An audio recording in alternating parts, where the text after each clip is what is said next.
इन्होंने ज़मीन घोटाला किया, इन्होंने एक्सपोर्ट इंपोर्ट का घोटाला किया, जीएसटी घोटाला किया, टीडीएस घोटाला किया, सब तरीके का घोटाला किया इन्होंने। यहाँ की पुलिस जाती है दिल्ली पुलिस तो फरार रहता है, महाराष्ट्र पुलिस जाती तो फरार रहता है, डीआरआई जाती है तो फरार रहता है। आखिर क्या कारण है, उससे खबर कौन देता है? मैम मेहुल चौकसी भाग गया, राहुल आपके वो मेहुल चौकसी हो गए, नीरव मोदी हो गए, विजय माल्या भाग गए, लेकिन ये यहीं रह करके लूट रहे हैं लोगों को अभी भी। जी नरेंद्र मोदी जी तक पहुंचाना चाहा है कि वो हमारी इन बातों पर ध्यान दे, लेकिन 4 साल से हम देख रहे हैं कि हमारी इन बातों पर कोई ध्यान नहीं दिया जा रहा है। देश में जिस तरह से लगातार हमें सामने देखने को मिल रहा है कि घोटाले होते हैं, कब नीरव मोदी हो, विजय माल्या हो, मेहुल चौकसी हो, जिस तरह से वो लोग देश का घोटाला करके देश में डाका डाल के भाग जाते हैं, इसी तरह से यहाँ पे ये लोग भारत में जिस तरह से घोटाले हो रहे हैं उसको लेकर यहाँ पे प्रदर्शन कर रहे हैं। सर आपका नाम क्या है? अरविंद अग्रवाल। अच्छा, तो किस लिए आप लोग यहाँ पर आज प्रदर्शन कर रहे हैं? मैम ये प्रदर्शन आज से नहीं चल रहा मैम, ये 7 जून 2019 से चल रहा है ये लड़ाई। ये कंपनी सर 1 जनवरी 2019 को बंद कर दी थी इसने, और ये मनी रोटेशन यानी product based company direct selling के नाम पे इसने प्रोडक्ट बेस्ड कंपनी के नाम पे चालू करी थी। फिर बाद में धीरे धीरे इसने मनी रोटेशन चलाया, और चलाने के बाद इसने कंपनी बंद कर दी। किसने? मितेश अग्रवाल ने, जैसा कि आप देख पा रहे हैं इस व्यक्ति ने, मितेश अग्रवाल ने, जो कि दमन में रहता है, यूनियन टेरिटरी दमन, वहाँ का रहने वाला है, और कहते हैं ये दमन का बहुत बड़ा गुंडा है। इसके पिताजी अनिल अग्रवाल कांग्रेस के बल पे, यानी इन्होंने जैसा बताया मैं उसी के बिहाफ पे बता रहा हूँ कि दमन में आधी से ज़्यादा प्रॉपर्टी इन्होंने किसान बन करके लूटी, और फिर वहाँ पे प्रॉपर्टी इंडस्ट्रियलिस्ट को बेची। ठीक है, तो ये सिर्फ एक मामला नहीं है कि सिर्फ एमएलए में फ्रॉड किया इन्होंने ज़मीन घोटाला किया, इन्होंने एक्सपोर्ट इंपोर्ट का घोटाला किया, जीएसटी घोटाला किया, टीडीएस घोटाला किया, सब तरीके का घोटाला किया इन्होंने। तो मैं यही चाहता हूँ मैम कि इसको जल्द से जल्द जेल हो जाए, लेकिन जेल होती नहीं है। पता है क्यों? हैदराबाद पुलिस, मैं हैदराबाद भी गया था, वहाँ भी कंप्लेन करी, वहाँ भी पुलिस आई, लेकिन मैम अरेस्ट नहीं हुआ क्योंकि फ़रार था। यहाँ की पुलिस जाती है दिल्ली पुलिस तो फरार रहता है, महाराष्ट्र पुलिस जाती है तो फरार रहता है, डीआरआई जाती है तो फरार रहता है। आखिर क्या कारण है, उससे खबर कौन देता है? मैम ये मुझे बस जानना है। और इतने सारे तंत्र होकर के भी आज ये खुला घूम रहा है। मेहुल चौकसी भाग गया, राहुल आपके वो मेहुल चौकसी हो गए, नीरव मोदी हो गए, विजय माल्या भाग गए, लेकिन ये यहीं रह करके लूट रहे हैं लोगों को अभी भी कंपनी खोल के। तो आखिर कार्रवाई क्यों नहीं मैम? तो कितने मतलब पैसों के इसने स्कीम किया, कितने लोगों को ठगा है इन्होंने? पूरे भारत से 5 लाख प्लस लोग थे, 20,000 करोड़ रुपए का आंकड़ा है। और आज मैं कहूँ, जैसा आप इस फोटो में देख पा रहे हैं मैम, ये लोग वो प्रमोटर थे कंपनी के। ये अनुप शेखावत जी है, उनके साले नरेंद्र राठौर जी है, ये ये आपके संपूर्णानंद चौधरी है, ये चंडीगढ़ की टीम है, ये पंजाब की टीम है, ये आपके भोपाल की टीम है। इन लोगों ने इतना लूटा है पब्लिक को, पूरे देश को, क्योंकि अकेला मितेश अग्रवाल ने, इन सब ने मिलकर लूटा। और आज ये दूसरी कंपनियों में टॉप लीडरशिप पे है। आखिर टॉप पे जगह कैसे मिल गई? कंपनियाँ तो बहुत पहले से खुली हुई है, इन्हें टॉप लीडरशिप कैसे मिल गई? समझना बातों को मैम कि इस देश का कुछ नहीं हो सकता जब तक संस्था, हमारी जो देश की न्यायिक प्रक्रिया है, तेज नहीं होगी, इन लोगों को अरेस्ट नहीं करेगी। मैं 4 साल से एक ही डिमांड कर रहा हूँ, हमारा मेहनत का पैसा दे दो, या तो फिर जेल जाने के लिए तैयार हो जाओ। मैं तो तब तक लड़ूंगा जब तक इसे जेल ना हो जाए। या तो पैसे दे दे मेरे, मैं अपने पैसे के लिए खड़ा हूँ। क्यों? प्रोटेस्ट किया था सभी के लिए मैम, लेकिन आज सब कहीं ना कहीं अपना ईमान बेच दिए चंद पैसों में। मैं आज भी खड़ा हूँ। आज सिर्फ मेरे 13,75,000, इनके 37,50,000 दे दे, और इमरान जी के 16 लाख दे दे, बात खत्म। हम 3 लोग यहाँ खड़े, आज भी 3 लोग हम पीड़ित यहाँ पे खड़े। अब 3 लोगों का पैसा दे दे, और कुछ नहीं। किसी और से हमें कोई मतलब उम्मीद भी नहीं कि किसी और का पैसे के लिए कोई लड़ेंगे। क्यों? आज पैसे की चीज़ें तो मैं तो पिछले 1 महीने से प्रमोशन कर रहा हूँ। आज लोग आते कि नहीं आते मैम? अगर उनका लगता है मेहनत का पैसे हमारा, हमें दे दे, बस बात खत्म हो गया मैम। तो मतलब आपके जिस तरह से आपने बताया कि लाखों में आपके पैसे हैं, तो किस तरह से आपको फंसाया गया पूरा, किस तरह से कंपनी काम की थी? ये राधा माधव कॉरपोरेशन लिमिटेड, इसका पूरा नाम राधा माधव कॉरपोरेशन लिमिटेड है।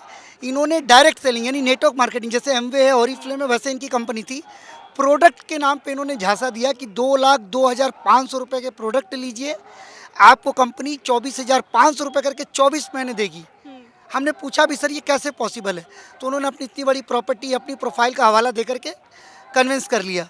हम भी मान गए, कन्विंस कर लिया। उसके बाद मैम पूरे भारत से लोग, जो तमाम लोग थे, सब उस पर भरोसा करके सब ने लगाया। और कुछ गलतियाँ हमारे प्रमोटरों की है। क्या वो पढ़े लिखे मूर्ख थे जो इसको प्रमोट कर रहे थे? हमारे को गारंटी पेपर दे रहे थे, आज खुद गारंटी पेपर के नाम पे भाग गए, आज मुँह छुपा के बैठे हैं। हम तो अनुप शेखावत के घर के बाहर भी धरना दिया था मैम, जयपुर के अंदर में, मगर हमारे अंदर के लोग बिकाऊ है। हमारे अंदर के लोग अपना ईमान बेच देते हैं, मीडिया के सामने नहीं आना चाहते, पब्लिक के सामने नहीं आना चाहते। तो ऐसे शर्मसार लोगों से हम क्या उम्मीद कर सकते हैं? तो आपने कहीं मतलब इसके लिए कंप्लेंट की, हाँ, किन किन बिल्कुल, लोगों हमने- के पास अभी तक आप गए? हम पीएमओ में गए हैं, हमारे चीफ मिनिस्टर अरविंद केजरीवाल जी, हमारी, मैं बंगाल से हूँ, मैंने मुख्यमंत्री ममता बनर्जी जी को, हमारे जो गृह मंत्री अमित शाह जी उनको, निर्मला सीतारमण जी को, सभी को हमने ज्ञापन सौंपा। ईडी कार्यालय तक गए, इनकम टैक्स तक गए कि सर इनके ऊपर छापामारी कीजिए, ये देश का बहुत बड़ा कुख्यात अपराधी है। आप लोगों को मनसुख हिरेन मर्डर केस पता होगा मैम, इंटीलिया वाला, उसमें जो ब्लैक वॉल्वो मिली थी वो मितेश अग्रवाल की ब्लैक वॉल्वो थी, जिसकी जांच अभी तक एनआईए कर रही है। अभिषेक अग्रवाल की गिरफ्तारी भी हुई थी पूछताछ के लिए, मगर वहाँ भैया बोलते पैसा बोलता है यहाँ पे मैम, इससे ज़्यादा और कुछ नहीं बोलूँगा, आप समझदार है। और मीडिया भी कई जगह से आवाज़ उठाने की कोशिश की, फिर उन्होंने, उनको भी पैसा खिला, मीडिया भी शांत हो गई। मैं चाहता हूँ आप लोगों के माध्यम से, क्योंकि चौथा स्तंभ आप ही लोग बचे हैं जिससे हम गुहार लगा सकते हैं, और आप लोगों से अगर आवाज़ जाएगी तो सच बता रहा हूँ, ये न्यूज़ विजय माल्या से बड़ा आतंकवादी है। ये इस देश का आर्थिक आतंकवादी है। आतंकवादी तो सिर्फ देश के लोगों को मारता है, इन्होंने पूरे देश की जड़ें काट दी, खोखला कर दिया देश को। तो कैसे सज़ा नहीं मिलनी चाहिए मैम? बस आपके द्वारा यही अपील करता हूँ कि इसे कड़ी से कड़ी सज़ा मिले और लोगों को उनका मेहनत का पैसा वापस मिले। आपका नाम क्या है? अनूप कंडारी। अच्छा, कितने पैसे आपके इस कंपनी के अंदर फंसे हो? 37,50,000। अच्छा, तो मतलब क्या बोला गया था, किस तरह से झांसा दिया गया, या फिर कंपनी जब ये आई थी तो किस तरह से काम कर रही थी? पहले ये कंपनी एफटीपी पे काम कर रही थी, फास्ट ट्रैक बिजनेस बोलने पे, प्रोडक्ट बेस्ड कंपनी थी। उसके बाद इसने 2018 में अप्रैल के टाइम पे एक प्लान लॉन्च करा, जीसीएम गैलेक्सी प्लान था वो, और उसमें क्या था कि आप 2,10,000 रुपये लगाओ, आपको 5,80,000 रुपये मिलेंगे, हर महीने आपको 24,000 रुपये मिलते जाएंगे। तो बहुत सारे लोगों ने पैसा लगाया, जैसे अभी बता रहे 5 लाख लोगों ने इन्वेस्ट करा, 5 लाख लोगों ने लगाया है पैसे, हम लोगों ने भी पैसा लगाया है, हम लोगों ने टीम भी बनाई, क्योंकि ये टीम वर्क होता है। तो 37,50,000 रुपये मेरा डूबा हुआ है। और हम लोग जून में भी आए थे इसी जंतर मंतर पे, तब बहुत सारे लोग थे यहाँ पे, क्योंकि 1000+ लोग थे। इसलिए 1000+ लोग थे कि क्योंकि उस समय सब गरम जोश था। उसके बाद सारे लोग, जो मैं फोटोज दिखा रहा हूँ, सब लोगों ने पैसे ले, अपने मुंह बंद हो गए लोगों के। आज हम ही लोग यहाँ पे चंद लोग हैं, और हम यही सरकार से गुजारिश है, यही हमारी, कि अगर कानून नाम की व्यवस्था है वाकई, तो ये हमारे पैसे दे दे बस, और या तो इसको जेल हो, कुछ ना कुछ ऐसा हो कि हमें भरोसा आ जाए कानून पे कि हाँ वाकई सरकार है या कानून है। यही हमारी गुजारिश है सर। अच्छा, ये जो लोग हैं, जो आपने पोस्टर में इनके फोटो लगे हुए, ये सब लोग आपके साथ थे पहले? हाँ, लेकिन बाद में जब पैसा मिला तो चुप होकर बैठ गए? बिल्कुल मैम, ये लोग सारे टॉप प्रमोटर हैं आरएमसीएल के, ये टॉप लीडर थे। इनके भरोसे पे हम लोगों ने पैसा लगाया, इनके भरोसे पे लगाया, इन्हीं की टीम से हम लोग थे। और मैं अब बोल रहा हूँ कि उस समय तो सब लोग स्टेज से आके बोलते थे सारी चीज़ें कि हाँ बढ़िया है, ज़बरदस्त है, सारी चीज़ें हैं। अब मैं देख रहा हूँ, अब मैं बोल रहा हूँ कि अब ये लोग जो अदर कंपनियाँ डायरेक्ट सेलिंग, उनमें टॉप लीडर बन चुके हैं, टॉप लीडरों में चल के अभी भी लाखों लोग इनकी टीम में हैं, और अभी भी लाखों लोग मतलब वही काम कर रहे हैं। ये जो लाखों लोग फ्यूचर लगा रहे हैं, ये इन्होंने पैसे खाए और इन्होंने अपना मुंह बंद कर दिया। हम बोले हमें पैसा दे दे, हम भी चुप हो जाएंगे, क्योंकि हमारा पैसा हमें मिलेगा, हमारे मेहनत का, हमारा खून पसीने का जो पैसा है वो हमें मिलेगा, हम भी चुप हो जाएंगे। यही हमारी सरकार से गुजारिश है, बाकी इससे आगे। आपका नाम क्या है? मैं अरमान। अच्छा, आपने भी कंपनी में पैसे लगाए थे? जी मैम, मैंने 16 लाख रुपए पर्सनल लगाए, और टीम से मेरे कम से कम 4 से 5 लाख रुपए, करोड़ तक हमारा जो है लगा हुआ है इसमें।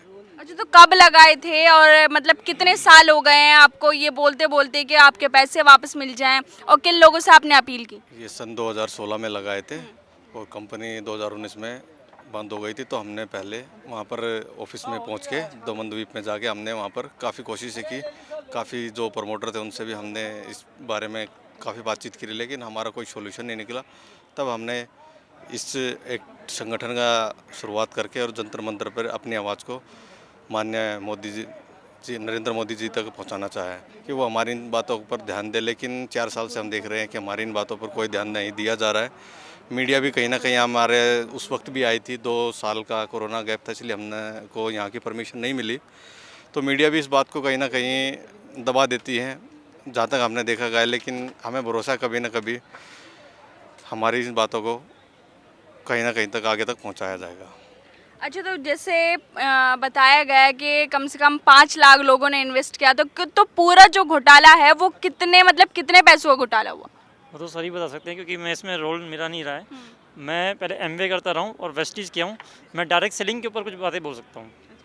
तो कितना मतलब घोटाला हुआ है, कितना घोटाला करके ये लोग अभी तक बैठे हुए हैं? समथिंग 5 लाख लोग इसमें वर्क कर रहे थे, और 20,000 करोड़ से ऊपर का ही घोटाला है।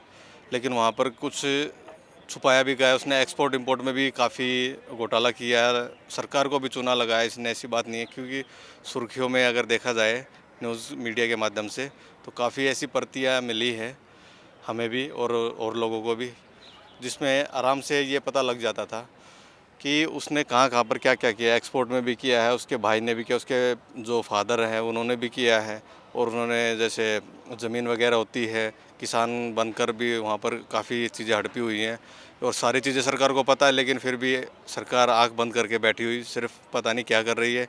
सॉल्यूशन नाम की कोई चीज़ ही नहीं है मैम। अच्छा, तो क्या लगता है इतना मीडिया के दिखाने के बावजूद भी अभी तक कार्रवाई नहीं हुई, तो किसको जिम्मेदार मानते हैं, या फिर वो सरकार जिम्मेदार है जिसका संरक्षण अभी मतलब केंद्र में होने के बावजूद भी कुछ कार्रवाई नहीं हो रही? अब सरकार को भाई अभी सरकारी जिम्मेदार है, क्योंकि सरकार ने लाइसेंस दिए हैं, बहुत सारी चीज़ें दी। मैं ये बोलूँगा कि उसने आरएमसीएल जब बंद कर दी थी अपनी कंपनी डायरेक्ट सेलिंग की, फिर उसको नई कंपनी थर्ड टेम्पल का लाइसेंस क्यों दिया? जब इतना न्यूज़ आ गई थी, जंतर मंतर पे हम लोग आ गए थे, फिर उसने अपनी कंपनी शुरू करी थर्ड टेम्पल, तो क्यों करी? यही मैं सरकार से पूछूंगा। फिर से सरकार ने उसको लाइसेंस दिए, फिर उसने थर्ड टेम्पल भी बंद करी, फिर उसने नई कंपनी स्टार्ट कर दी फाइटोटोमी, फिर उसके लिए क्यों लाइसेंस दिए उसे? तो इसके लिए तो सरकारी ऑब्वियसली जिम्मेदार है। एमसीए जो एमसीए का सर्टिफिकेट देते, मिनिस्ट्री कॉर्पोरेशन अफेयर का, जितने भी प्रोडक्ट बेस्ड जो आईएसओ होता है सबका फिर से नया लाइसेंस बनाया उसने, तो कैसे बन गया ये? सरकार उसको अगर इतनी सारी चीज़ें होगी, न्यूज़ में आ गया, सारी चीज़ें होगी, और फिर भी वो अरेस्ट नहीं हुआ, वो जेल अभी तक नहीं गया, तो ऐसा क्यों? फिर जिम्मेदार क्या है? कि कानून, कहीं ना कहीं प्रशासन व्यवस्था की वो जा रही है, उसे पता चल जा रहा है, जब भी वो कुछ भी बात होती है, उसे अरेस्ट करने की बात होती है, तो उसको खबर हो जाती है, वो वहाँ से गायब हो जाता है, लापता हो जाता है। तो कोई ना कोई तो अंदर से बता रहा है उसे कि हाँ ऐसा होने वाला है, तो वो गायब हो जाता, कभी कहीं रहता, कभी कहीं रहता है। तो इसके लिए मैं सरकार को इसलिए नहीं बोलूँगा, क्योंकि सरकार अगर सुन रही है मेरी बात, तो इससे मुझे लगता है कि कहीं ना कहीं सरकार जिम्मेदार इसलिए है कि ऐसे लोगों को लाइसेंस देना, या ऐसे लोगों पर फिर से भरोसा करना कि वो इतने, जब 20,000 करोड़ न्यूज़ में आ गया, उसने बैंकों के साथ घोटाला करा, उसने ज़मीन का बहुत सारी चीज़ें करी, इतना सब कुछ करने के बाद वो व्यक्ति अभी भी खुलाम घूम रहा है, तो ऐसा क्यों? ये सरकार से हम भी पूछेंगे। और कब उसे सज़ा मिलेगी, या कब पब्लिक का पैसा मिलेगा? जो इतने लोगों ने भरोसे से पैसा लगाया, तो कब मिलेगा? तो इसके लिए जिम्मेदार ओबियसली आज जंतर मंतर भी इसीलिए हैं। और अब ये एक ही चीज़ है कि भाई न्यूज़ एक ऐसी चीज़ है जो बहुत सारे लोगों तक पहुँचाएगी, बहुत सारे लोग साथ खड़े होंगे। मैंने बोला भी है कि अगर जिनका पैसा डूबा है, जिनका खून पसीना का पैसा, वो लोग साथ आ जाएँ। मतलब आप ये बता रहे, जो मितेश अग्रवाल है जिसके ऊपर आप लगातार आरोप लगा रहे, 20,000 करोड़ का उसने घोटाला किया है देशवासियों के साथ। बिल्कुल मैम, 20,000 करोड़ का मैं बोल रहा हूँ, 5 लाख लोगों का आप मल्टीप्लाई कर लो, 2,10,000 रुपये आपको लग जाएगा कि कितना बड़ा करा। ये वो रेशो है कि जो हमें मतलब पता है। उससे ऊपर भी कई चीज़ें हैं, बहुत सारी चीज़ें हैं। उसने सरकार के साथ भी फ्रॉड कराया, जैसे बैंकों के साथ 305 करोड़ तो बैंकों का है, बहुत सारी चीज़ें हैं, ज़मीन का है, बहुत कुछ है उसके पास। तो ये सारी चीज़ें करी है। तो ये 20,000 करोड़ का ये बिल्कुल ज़्यादा बड़ा नहीं है। ये मतलब मैं बोलूँ तो 1 साल का है पूरा। 1 साल में उसने इतना पैसा अंदर कर दिया। तो आप देख सकते हैं जिस रात से ये आरोप लगा रहे, 20,000 करोड़ का घोटाला हुआ भारत के अंदर। मितेश अग्रवाल के ऊपर ये आरोप लगा रहे, लेकिन उसके बावजूद भी जब उसने कंपनी बंद की, 2 उसको सर्टिफिकेट मिल गए, लाइसेंस दे दिए गए, 2 कंपनी उसने और खोल ली। तो ऐसा क्यों हुआ जब उसके ऊपर मीडिया में, अखबारों में खबर छप चुकी है कि इतने 1,000 करोड़ का उसने घोटाला किया, उसके बावजूद भी उसको लाइसेंस दे दिया गया नई कंपनी खोलने का। 5 लाख के करीब, जैसे इन लोगों ने बताया, 5 लाख के करीब लोग जो हैं वो उससे प्रभावित हैं, ठगे हुए हैं। वो मितेश अग्रवाल जो उनको ठग कर भाग चुके हैं, भागे नहीं बल्कि इंडिया में ही रह रहे हैं, लेकिन कार्रवाई के नाम पर अभी तक कुछ नहीं हुआ। मैं फ़हीम सैफी, कैमरामैन आशीष के साथ, नेशनल दस्तक के लिए। नेशनल दस्तक की आपसे गुजारिश है कि अगर इसको बचाना चाहते हैं तो नेशनल दस्तक को सब्सक्राइब करने के लिए रेड कलर के सब्सक्राइब बटन को दबाएं, फिर बेल आइकन की घंटी दबाएं। नेशनल दस्तक को बचाने के लिए बहुत जरूरी है कि हर खबर को शेयर करें, लाइक करें, कमेंट जरूर करें।